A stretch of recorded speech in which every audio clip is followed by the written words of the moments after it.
Seterusnya kita bergerak kepada stesen yang kedua, iaitu stesen apa patut saya buat.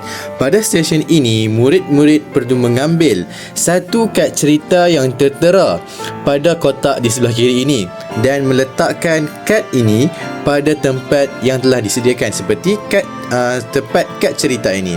Kemudian, murid perlu mencari kad yang sepadan dengan warnanya, di mana warna ini membantu murid untuk mencari solusi bagi masalah yang tertera pada kad cerita ini.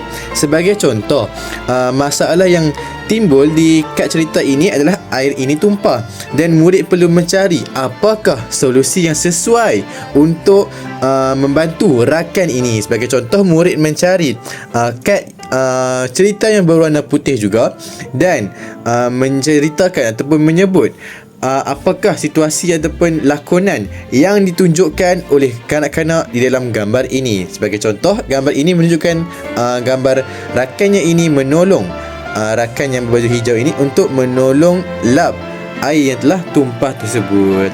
Jadi di tempat ini seperti yang saya nyatakan, ada elemen visual warna di mana membantu kanak-kanak yang mungkin sukar untuk menganalisis ataupun mencari perkaitan solusi bagi masalah yang tertera.